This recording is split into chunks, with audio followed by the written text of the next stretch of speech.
What is good, everybody? Welcome back to another episode of the Three Pyramids Network. And today we are reacting to a channel. The guy's name is Jew. And today we are reacting to Billionaire. Grant Cardone just said the quiet part out loud. This was actually sent to me via my gaming page, because I do reactions on that too sometimes, mainly for gaming content. But this is more for this channel, so this is where we're gonna check this out. All that being said, man, please hit that like, hit that subscribe. Let's do this. Grant Cardone just said the quiet part out loud. You're a Oh, did he? white male in America, born in this country, and you ain't rich. You just don't want it. Which was 100% a Freudian slip, kind of like the Joe Biden poor kids one. Poor kids are just as bright I and do just as remember talented as that. white kids. These I days, do. I don't know Oh, what Grant wow, I Cardone remember is supposed that. to be classified as anymore. A salesman, investor, guru, scammer, maybe all the above. I'll What never is he? forget. These guys pay $12,000 each. Oh, sit shout out in to that chair. CoffeeZilla. $12,000. I got very upset. Wait, what? Watching the video we're about to watch together. Actually, hold on, angry. hold on. I might start to shout. 12 bands. $12,000. I got very upset. Pay 12 bands watching just the to be in video that class? We're about to watch together. I guess Actually, so. angry. I might start just shouting. It's a pitch. It's a pitch. That's This all is Grant. That's all arguably Grant. the That's worst all he does. advice Grant I've Cardone. ever That's all he seen does. given to young entrepreneurs. Anybody thinking about their finances, and that's saying a lot. But if you don't know Grant, a few years back, he was really influential. I actually read and was really motivated by his book, 10X Rule, which was all about thinking big, expanding goals, and going harder. You should put money in the marketing. You should promote yourself, not put money in where you and the kids live. A house does not make you money. Promote. That's where I disagree. From somebody who has a primary property, the money that I put into it, the money that I guess I had, when I first bought the property or first got the property, yeah, it was a sketchy time because it was in 2020. But looking back 6 years from then, I'm like, oh shit, I built up a nice chunk of equity. Now, can I use the equity? Yeah, but it's just like there's things and programs that you can go do, but those are also iffy. But you know what I mean? You're building wealth over time. That's what it's all about, at least for me, man. Just like building wealth over time. Nothing is ever gonna, like Nipsey Hussle says. Nipsey Hussle said, this is a marathon. This is not a sprint. You know what I mean? You can't just be rich overnight. I mean, don't get me wrong. With crypto, you can be, and some of these stocks and stuff like that, you can be if you were in the right positions.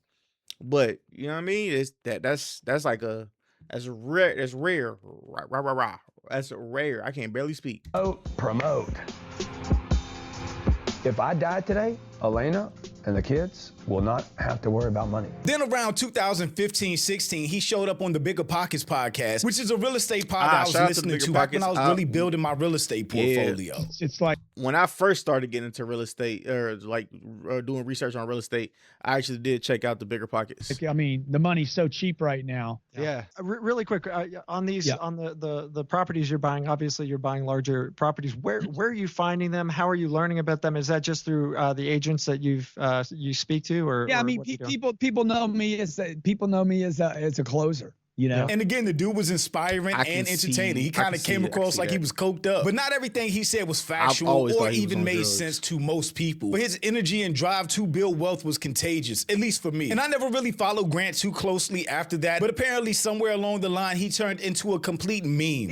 If I made 400 grand a year, I would be embarrassed with myself as a husband, a father, basically as a human being. The fuck? 400 That's grand. good How money. do you make sense of $35,000 a month? You guys haven't done the math. You have not. What? $35,000 a month is really fucking good money, dog. Hey, that's just that rich people talking.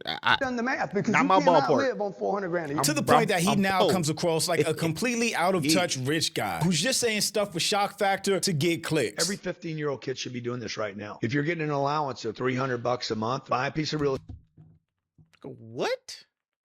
estate that pays you $30 a month. buy a piece of real estate that pays you $30 a month for. Month. Only use the 30. Don't touch the 300. He's But just how baiting. a young, normal person get money? Allowance, side jobs, side hustles. I was 14 years old. Yo, not every kid gets an allowance. Side hustles, yeah. Hey, I 100% agree. But not every kid gets an allowance. I was working every weekend. I was mowing lawns, doing whatever I could to get some And you also got to take into consideration, kids these days, they don't really want to be doing all that. But extra money. Hey, pal. You just blowing from stupid town? Not to mention, dude is super MAGA. MAGA! The MAGA people! The MAGAs! That's right, I'm MAGA! But he said something that I really find interesting when it comes to the opportunity to build wealth, which is getting in certain doors, having relationships with certain people, and how easy it should be. Which to me all speaks to inherent white privilege. Take 2 steps forward if you had access to a free tutor growing up. What's this? I want you guys up here in the front just to turn around and look. We would be foolish to not realize we've been given more opportunity. We don't want to recognize that we've been given a head start. But I'm Jew. Welcome to the channel. Please like and What up, share Jew? the video. Don't forget to sub. Oh, now I'll let's leave get into it. You're the a original white video, male in my America, born in descriptions. this country, and you ain't rich. You just don't want it. You must be turning it away. I don't care if you're a fireman, a policeman, a nurse, you're a doctor, you're a lawyer, construction worker, roofer, HVAC. If you're not getting rich in America, it's because you don't want to get rich. So what he's saying, whether it's incidental or not, is if you're white, the playing field is already leveled to your side for you to have advantages over everybody else. Because that's the only reason he singled out white men or white people specifically. But it's rare to never that we hear a white person actually say it. It's here, man. Got plenty of opportunities. You're white. You're allowed in any room. To the other races, you guys should also get rich. He had a full But Joe the other Biden races, moment. To the wow. other races, you guys should also get rich. We have That's this notion crazy. that somehow if you're poor, you I remember cannot this. do it. I remember when this happened. Poor kids are just as bright and just as talented as white kids. Wealthy kids. It's the Freudian slip. Black kids. Asian kids. No, I really mean, but think how we think about it. Green kids. Purple kids. Joe Biden was about to go down the rainbow. Dumb it down.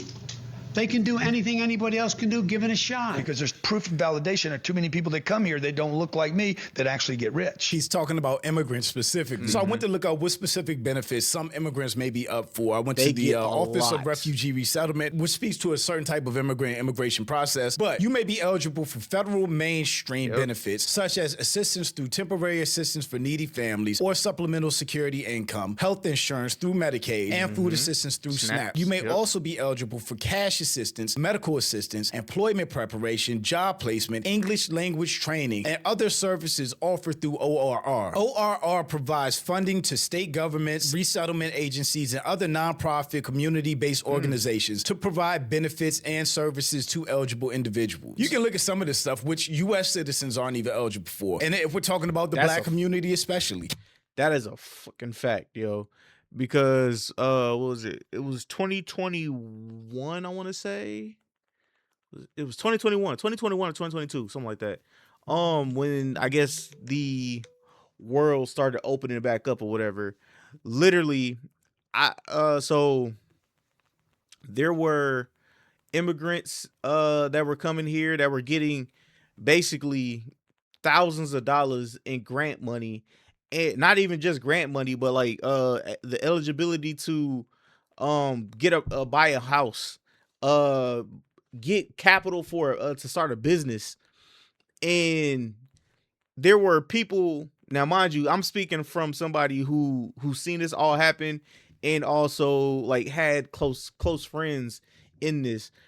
People that I know that were in the army and stuff like that. Or formerly in the army, couldn't even get basically like certain loans for their for a business that they wanted to start. But this immigrant that had nothing in their names, they got a nice little sub package. I think it was like 20, 30, something like that thousand. But I was just like, bro, that makes it. That my friend, they were pissed.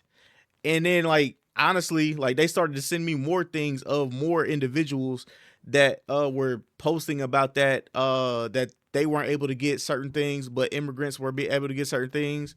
And like with SNAP and everything else, I understand people were like, oh, you probably no, it's not that. It's just the fact that certain people don't get heads up like everybody else does. You know what I mean? Like black people, we're always in the back. You know what I mean? And we don't, the things that we're supposed to get, that 20, was it? I was about to say 20 acres and a mule. Was it? Yeah, it was 20 acres and a mule. Yeah, 20 acres and a mule.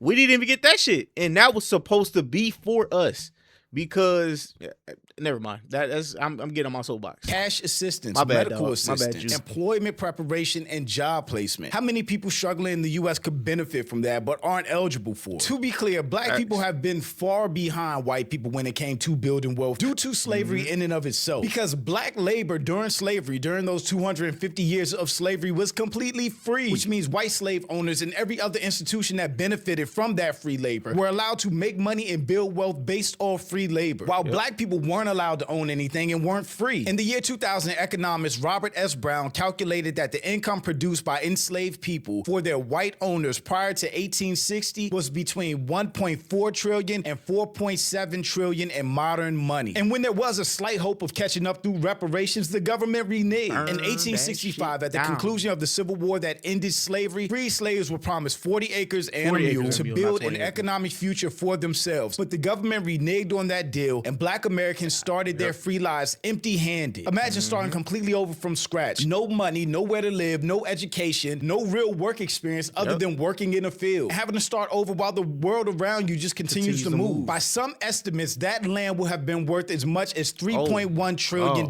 today. Don't ever let anybody gaslight you that we're crying when we talk about slavery or the injustices that black people have had against them, especially when it comes to economic disparities. But the part that isn't really discussed too often, instead of black people receiving reparations that we were promised, they gave those reparations to white people. Just as free slaves were being denied the land promised to them, the U.S. government provided a wealth-building stimulus that overwhelmingly benefited white Americans. The Homestead Acts of the 1860s were meant to help settle the American West. Black people weren't excluded, but few had the resources to migrate, clear land, and set up farms. Kind of like how black soldiers or black veterans weren't excluded from the GI Bill because by law they had the GI Bill, but there were no American institutions that allowed them to use the GI Bill for schooling or buying a house because of Jim Crow. So when they took those GI Bills to banks to pay for school, to buy a house, they were denied, even though they legally had the GI Bill. It's estimated that about 15% of Americans today are descendants of mostly white original homesteaders who were granted 270 million acres of land, a tenth of the country's area, mostly seized from Native Americans. And when black people do build something, what little wealth black families were able to build after the Civil War was often violently destroyed. In a massacre in 1921, mobs of police officers in Tulsa, Oklahoma, burned down what was known as Black Wall Street, obliterating $200 million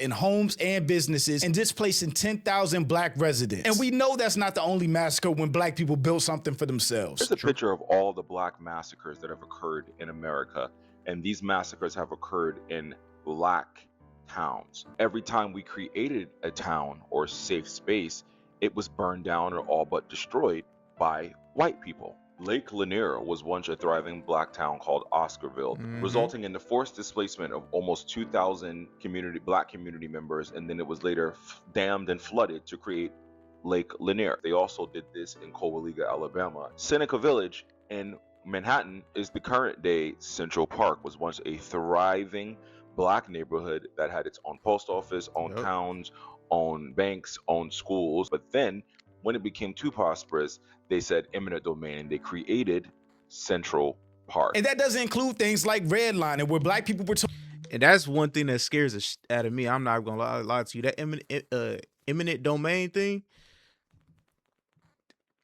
never mind, I'm just keep that to myself. But that's something that really scares me to this day. Told exactly where they could and couldn't live. And of course, those neighborhoods that black people were forced to live in didn't receive the same resources as white neighborhoods, which helped white neighborhoods' property values go up while black neighborhoods decreased over time. If we need something. And then when they wanted to when they wanted to expand after the black people basically build up the what's the name? Hey, we just buy that shit for the low. You know what I mean?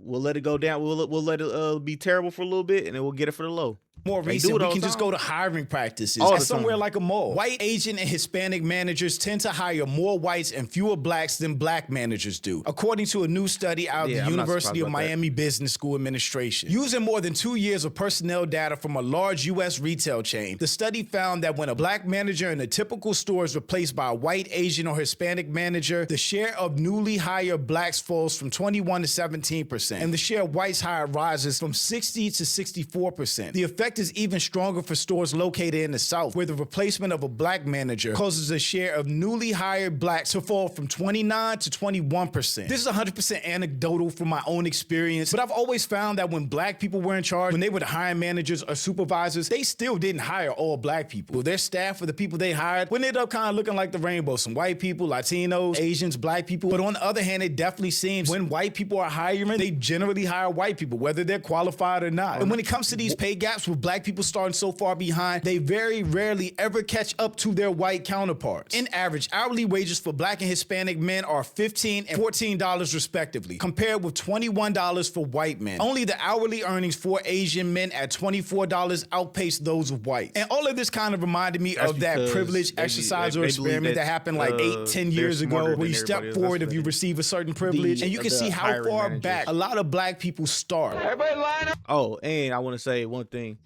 One thing that I really, really do dislike is that pull yourself up by your bootstraps. I cannot stand that phrase. That is one of the phrases that is so fucking irritating to me.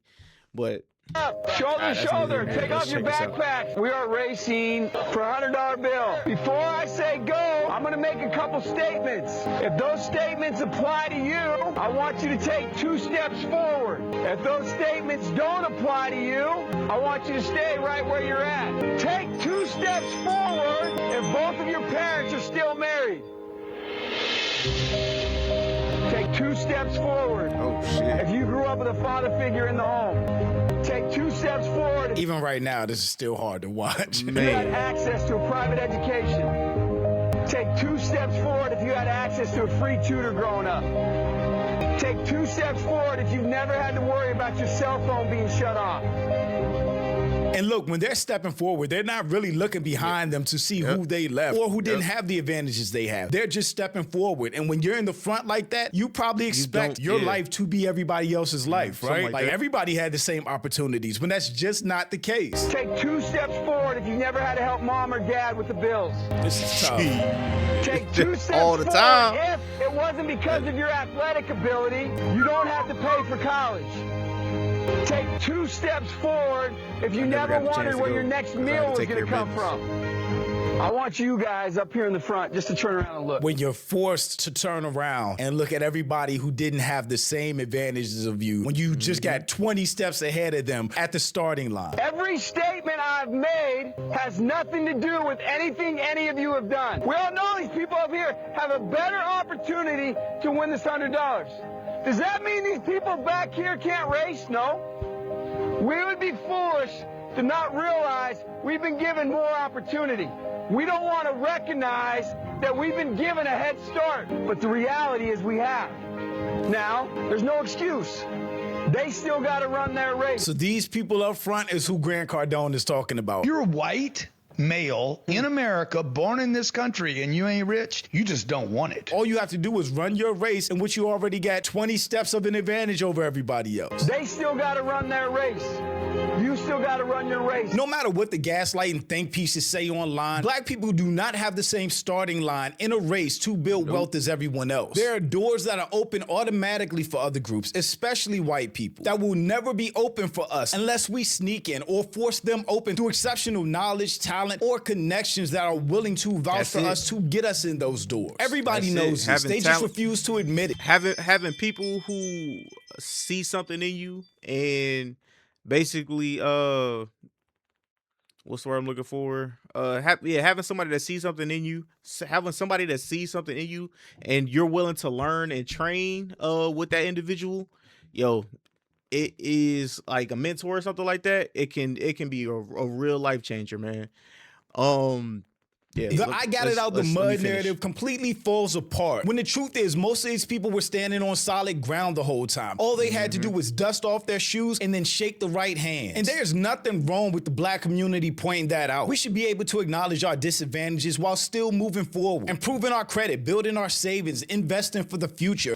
Yeah, but also for our community, or for my community, we have to actually stop promoting the BS and actually start promoting stuff that's actually good for our community. Like there's plenty of individuals, black brothers and sisters who do dope shit, who aren't shaking their asses, who aren't selling nothing that's gonna like mess up the community or nothing like that, but they are looked at as cornballs and corny, and that shouldn't be the case. But that's something that that's something that our community needs to actually check. I'm just saying.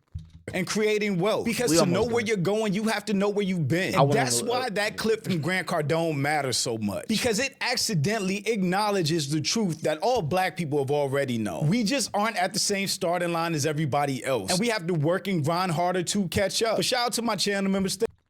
All right, man. Shout out to this dude, Jew. I do want to say before I get out of here, man, there are things that we all have to work on, which is more than understandable, but we just have to make sure the information that we put out about ourselves isn't all about just like, yeah, like you can be ratchet, you can be, you know what I mean? Well, I don't really want us to be that. But I want us to be able to put out like the tech engineers, or like you don't have to play sports to be big these days. You can be a crypto guy. You can be a author. Why did I say it like that? Author. You can be an author. You can be just a streamer nowadays. You know what I mean? There are so many different things that we can do in the black community that we can excel in and we can make money off of. It is super easy to make money off of nowadays.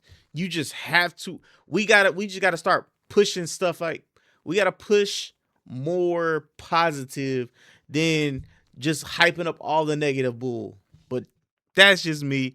This has been another episode with your boy, the ignorant, eclectic, mad genius man, 3 Pyramids Network. I will catch y'all on the next broadcast, man. Peace.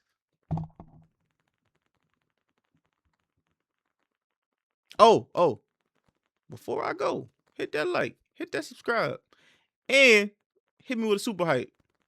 Let me know it's real.